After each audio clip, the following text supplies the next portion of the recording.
میں نے ایک ٹریننگ کے دوران میں نے ایک سوال پوچھا جو آج آپ سے پوچھنا چاہ رہا ہوں۔ اپنی زندگی میں کسی بھی معاملے میں اگر آپ کامیاب نہیں ہیں تو آپ کو کیا لگتا ہے آپ کیوں کامیاب نہیں ہیں؟ جب میں نے ٹریننگ کے دوران یہ سوال پوچھا تو ایک بچہ کھڑا ہو گیا، اس نے کہا جی ہماری گورنمنٹ ٹھیک نہیں ہے۔ تو میں نے وہ وائٹ بورڈ تھا، میں نے اس کے اوپر لکھ دیا گورنمنٹ صحیح نہیں ہے اس لیے بندہ ناکام ہے۔ دوسرے نے کہا جی انٹرنیٹ کی پرابلم ہے، تیسرے نے کہا میرے رشتہ دار برے ہیں، چوتھے نے کہا میری بیوی بری ہے، پانچویں نے کہا میرے بچے برے ہیں۔ سو جتنے بھی انہوں نے ریزنز دیے میں نے سارے لکھ لیے، 35-40 ریزنز تھے اس بندے کی ناکامی کے۔ آپ کے ذہن میں بھی ہوں گے، صرف 5 سیکنڈ کے لیے میں چاہتا ہوں جو ریزنز آپ کے ذہن میں آپ اکٹھے کریں۔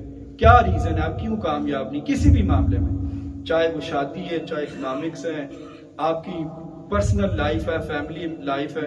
اگر آپ کامیاب نہیں ہیں تو سوچیں کون سا ایسا ریزن ہے جس کی وجہ سے آپ کامیاب نہیں۔ تو پھر میں نے ان کو جواب دیا، جتنے بھی آپ کے ریزن آپ کے ذہن میں آئے ہیں، اگر میں پرسنل گارنٹی لوں کہ میں ان ساری چیزوں کو میں آپ کے لیے درست کر سکتا ہوں۔ اگر گورنمنٹ ٹھیک نہیں ہے میں گورنمنٹ کو ٹھیک کر دیتا ہوں، فیملی ٹھیک نہیں ہے فیملی کو ٹھیک کر دیتا ہوں، آپ کے رشتہ دار نیگیٹو ہے ان کو ٹھیک کر دیتا ہوں۔ لیکن پھر میں آپ سے سوال پوچھتا ہوں کہ مجھے بتائیں کہ وہ سارے ریزن میرے درست کرنے کے بعد آپ کی پرسنل لائف میں کوئی چینجز آئے گی؟ میں یقین سے کہہ سکتا ہوں آپ کہیں گے نہیں آئے گی۔ گورنمنٹ چینج ہونے سے آپ کی پرسنل لائف کون سی چینج ہو جانی ہے؟ سو پھر میں نے ان کو کہا کہ یہ جو 40 ریزن آپ نے مجھے دیے ہیں ان کے بدلے میں آپ کو صرف ایک ریزن نہ بتاؤں جو آپ صرف ایک چیز کو چینج کریں تو سارا کچھ چینج ہو جائے۔ تو انہوں نے کہا جی اس سے بڑھ کر اور ہمیں کیا چاہیے؟ میں نے کہا بس پھر اپنے آپ کو بدل لیں، جب آپ اپنے آپ کو بدل لیں گے تو آپ کے لیے ساری چیز بدل جائے گی۔ پھر میں نے ایک اور سوال پوچھا، میں نے کہا اور میں آپ سے بھی کہہ رہا ہوں مجھے پتہ ہے 10 سال بعد آپ کی زندگی کیسے گزرے گی۔ ایک لڑکا حیران ہو گیا، کہتا ہے شاہ جی آپ کو کس طرح پتہ؟ میرا ہاتھ دیکھیں، مجھے بتائیں 10 سال بعد میری زندگی کیسے ہوگی۔ میں نے کہا مجھے ہاتھ دیکھنے کی ضرورت ہی نہیں ہے، میں آپ کو ویسے ہی بتا سکتا ہوں 10 سال بعد آپ کدھر ہوں گے۔ کہتے بتائیں۔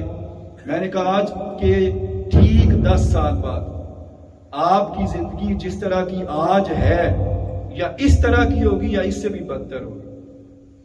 کہتا آپ اس طرح کس طرح کہہ سکتے ہیں؟ میں نے کہا سمپل، یہ تو میتھ کا کویسچن ہے۔ آپ اپنی زندگی کے پچھلے 5 سال دیکھیں، جو آپ کی عادتیں پچھلے 5 سال میں رہی ہیں ان کا نتیجہ آج آپ کی زندگی میں نکلا ہے۔ انہی عادتوں کے ساتھ 10 سال تو کیا 20 سال بھی اگر آپ رہیں گے تو آپ کی زندگی ایسے ہی رہے گی۔ اگر آپ اپنی زندگی کو چینج کرنا چاہتے ہیں اس کے لیے آپ کو اپنی عادتیں چینج کرنے پڑیں گی۔ پچھلے 5 سال اپنے ماں باپ کے ساتھ آپ نے اپنے ماں باپ کو اگر آپ نے بیڈلی رانگلی ٹریٹ کیا ہے، اپنی مسز کو آپ ٹریٹ صحیح نہیں کرتے رہے، اپنے خامد کو ٹریٹ نہیں کرتے رہے، اپنے بچوں کو آپ اگنور کرتے رہے، آپ کام نہیں کرتے رہے، آپ قرضہ لیتے رہے ہیں، تو 5 سال بعد یہ ڈیزاسٹر ایک دم نہیں آپ کی زندگی میں آیا۔ یہ 5 سالوں سے یہ ایک کمپاؤنڈ بن رہا تھا، اس کو کمپاؤنڈ ایفیکٹ بولتے ہیں۔ اسی طرح یہ کمپاؤنڈ ایفیکٹ بنتا بنتا 10 سال بعد ہماری زندگی میں ایک ڈیزاسٹر لے کر آتا ہے جس کے بعد ہمیں ہماری فیملی چھوڑ جاتی ہے اور پھر ہم سوچتے ہیں یہ میری زندگی میں کیا ہوا۔